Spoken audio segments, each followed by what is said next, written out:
Amigos telespectadores da Rede Vida de Televisão e do programa Páginas Difíceis da Bíblia, reitero uma vez mais o que disse na semana passada.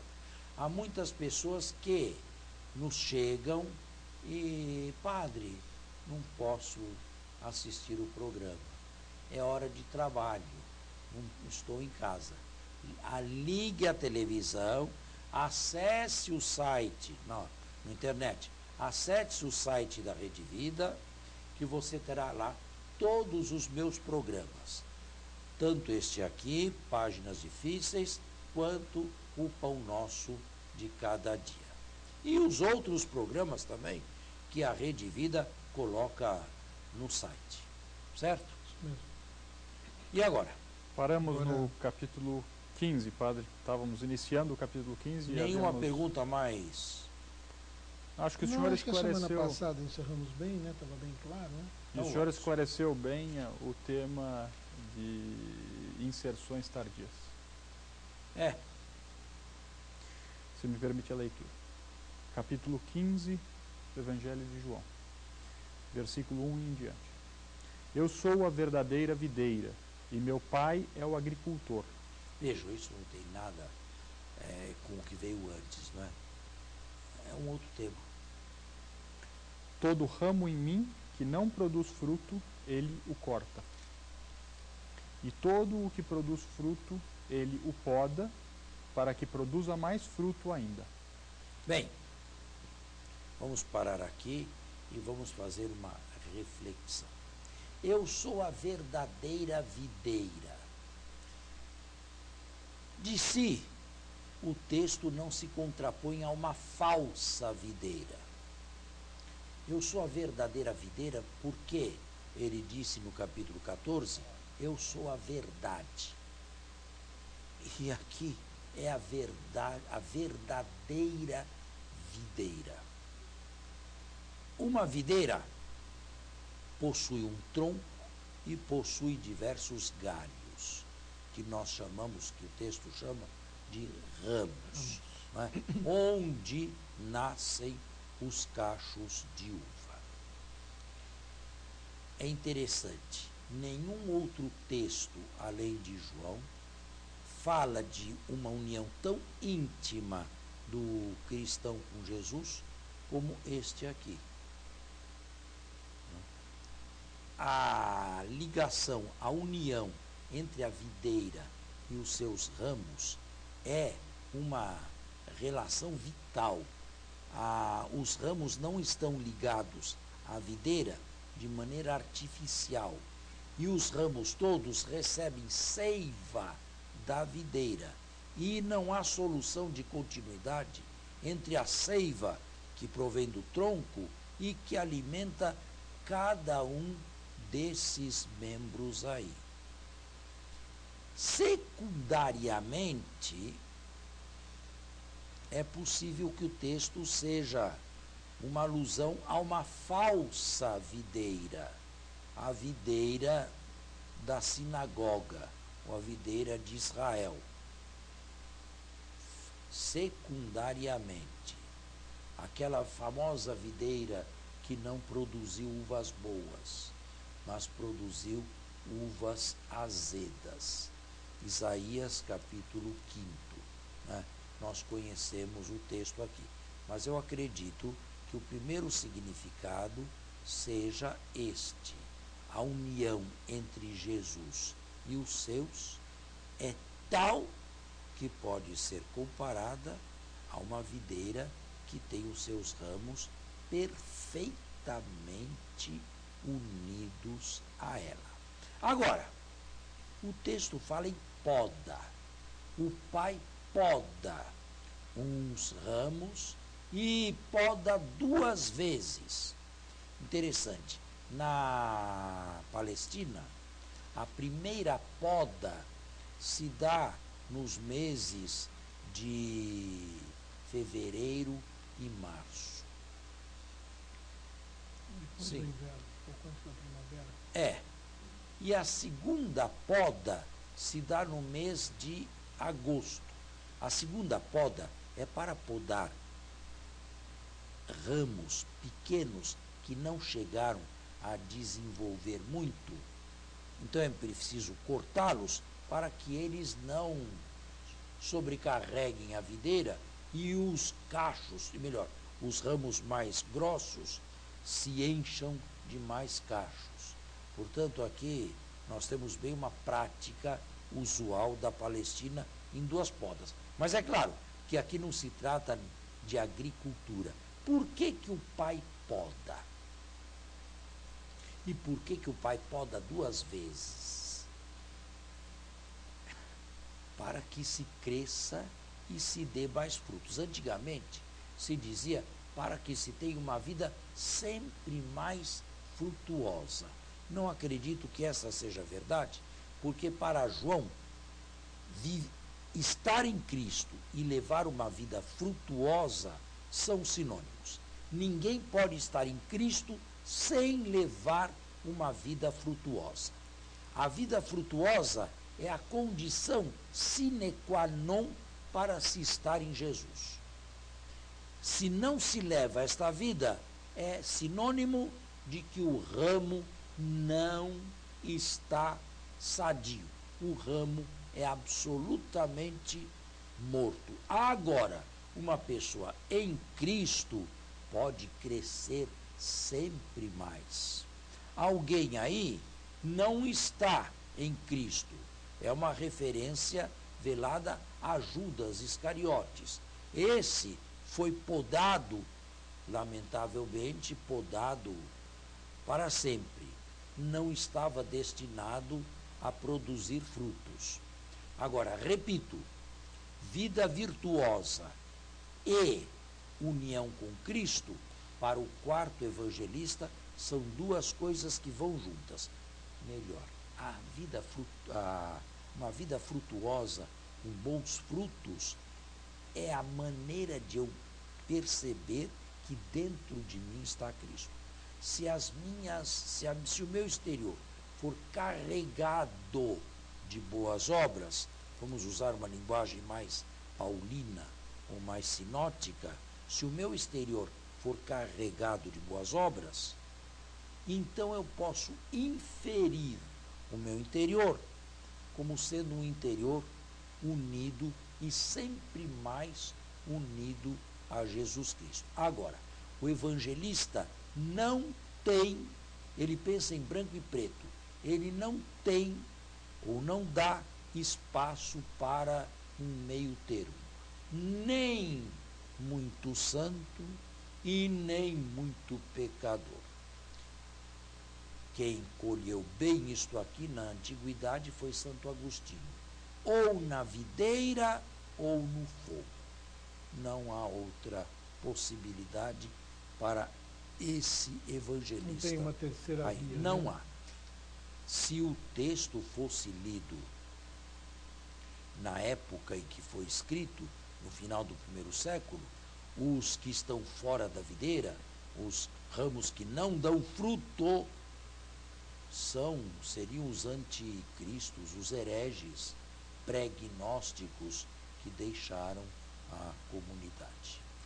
Padre, não seria possível imaginar que esses versículos foram escritos a respeito do julgamento final?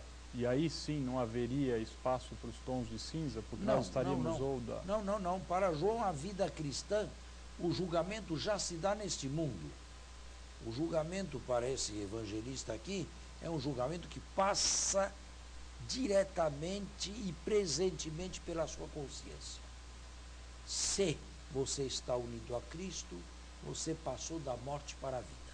Se você está no pecado, está no pecado. Padre, e uma outra questão. Quando se fala então da poda do galho que não produz bom fruto, é fácil de entender aquele que não consegue viver uma vida com Cristo, para este evangelista. A segunda poda, que é a poda da melhora, essa se refere a um cristão que tem Cristo com ele, mas pode melhorar?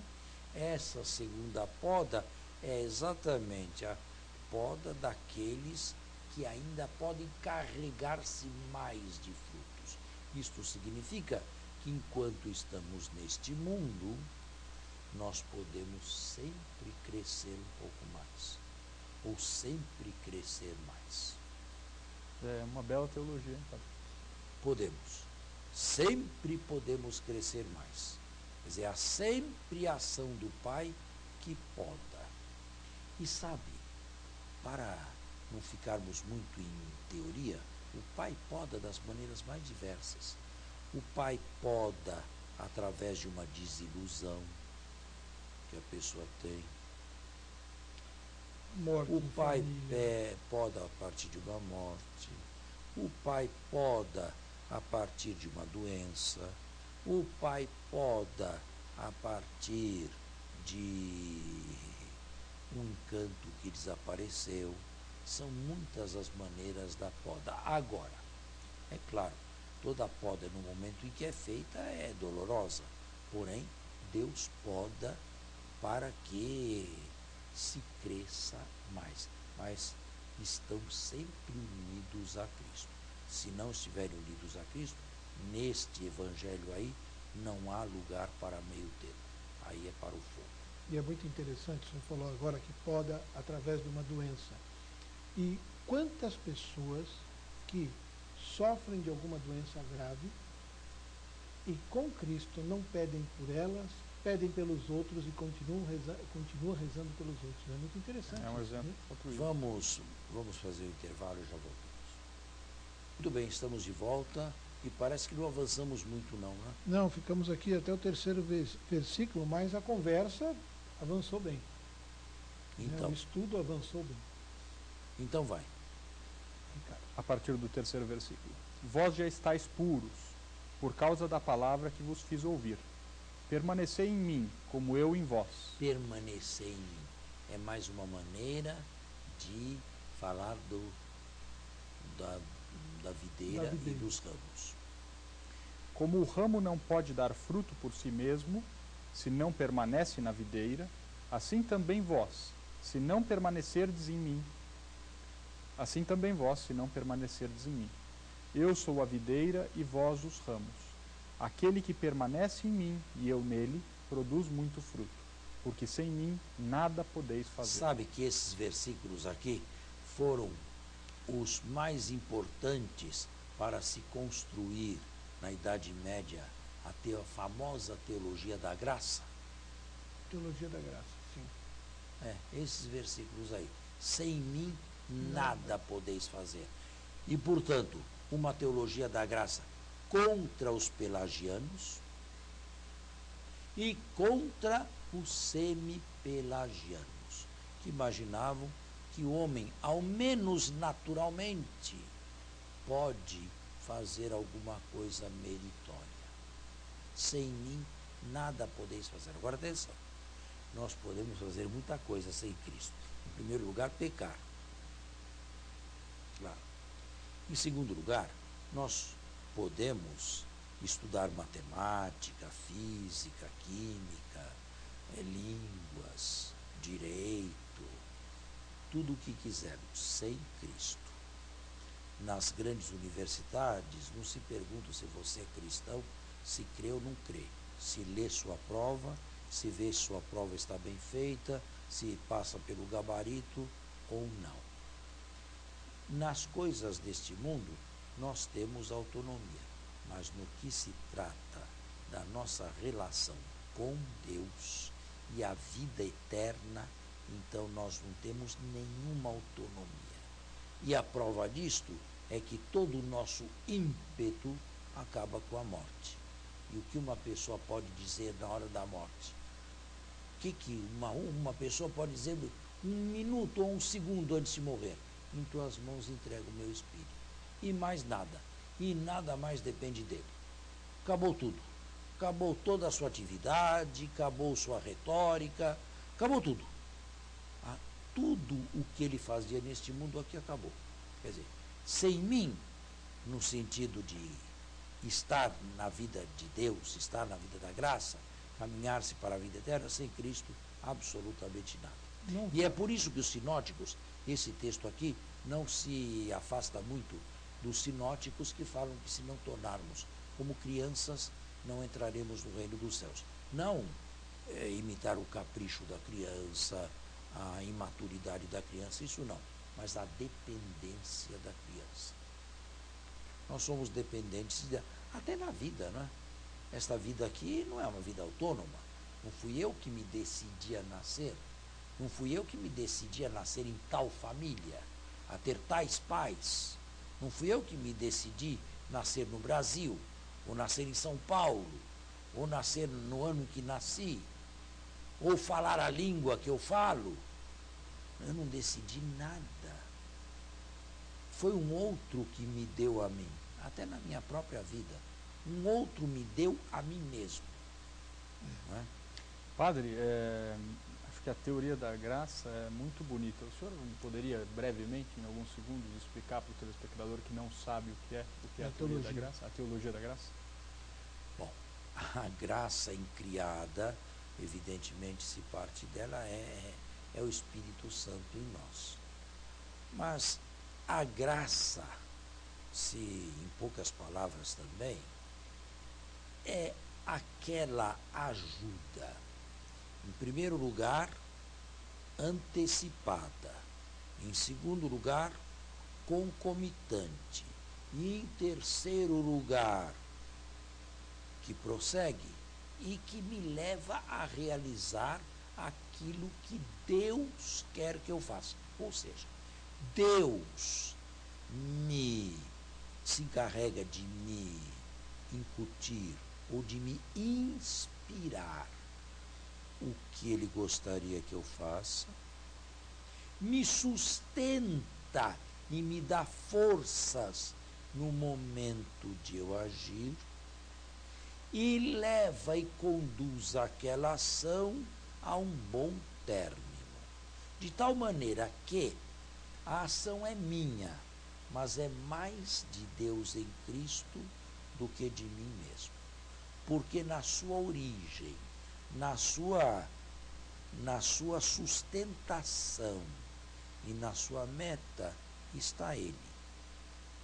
O contrário seria eu agir por mim mesmo, eu tomar uma decisão, eu realizar o que decidi e assumir as responsabilidades daquilo que fiz. Aí está uma pessoa que vive na graça e outra pessoa que não vive na graça. Agora, atenção, a teologia distingue entre uma graça santificante, isso aqui é teologia moral e você deve saber, e estamos longe disso aí, hein? A teologia distingue um estado de graça de união com Deus. Eu não estou pensando em Deus todos os dias e todas as horas. Por exemplo, nesse momento aqui, eu não estou pensando em Deus, eu estou pensando em fazer um bom programa de televisão. Não é? Quando eu estou guiando o carro, eu estou atento aos semáforos ou ao trânsito. Eu não estou pensando em Deus. Quando eu estou comendo, normalmente eu não estou pensando em Deus. Porém, o meu estado é um estado que está unido a Deus. Aí isso se chama graça habitual, graça de estado ou graça santificante.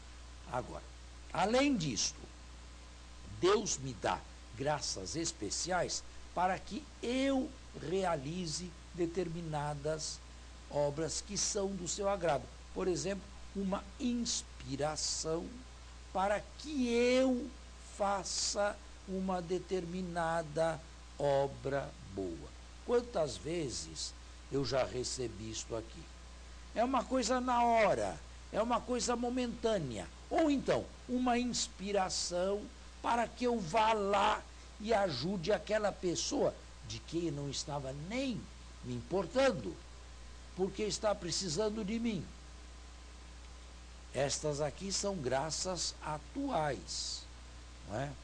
E tem aquelas graças extraordinárias que Deus pode dar a quem quer. A graça da fé carismática, isto é, aquela fé capaz de transportar montanhas. Não é? Ou a graça de realizar um milagre aí, em nome dele. São muitas as maneiras através das quais Deus age numa pessoa. e a leva ao bem. Mas o mais importante é saber se eu estou na graça santificante e se, usando este evangelho aqui, se eu estou na videira e se eu estou chupando bem a seiva que vem da videira. Se eu sou um ramo bom ou se eu sou um ramo já meio morto, Aí ou raquítico. os frutos dirão isso, né? Os frutos claramente dirão isto. Os frutos que vão numa decadência ou os frutos que vão numa ascensão. E isso em todo sentido, porque quando você olha uma árvore, a videira, é exatamente isso que acontece, né? É Quando o do fruto- exterior que você infere o interior. Se alguém me perguntar, você está na graça de Deus? Eu não sei. Como é que eu vou dizer com toda certeza se eu estou na graça de Deus ou não? A gente espera Eu que não, sim, eu não né? vejo, eu não me vejo como Deus me vê. Porém, se a minha consciência não me acusa, se eu procuro fazer o bem, se eu procuro viver os mandamentos, se eu caminho numa atividade frutuosa, eu posso inferir prudentemente que estou na graça de Deus. Mais do que isso, não posso fazer. Né? E essa atividade frutuosa, padre, é fazer bem ao próximo, não? Fazer o bem. Agora, atenção, atenção, fazer o bem ao próximo, mas não como certas pessoas aí, respeitáveis, que deixam fortunas fabulosas depois da morte para o próximo. Que teve Deus a ver com tudo isso? Nada. Não vamos confundir a caridade com essa benemerência mundana e secularizada. Perfeito, padre. Certo? Certíssimo. E estamos encerrados o nosso programa de hoje e voltaremos na próxima semana, se Deus quiser. Um bom final de semana, um bom domingo a todos. Um bom dia e até a próxima semana.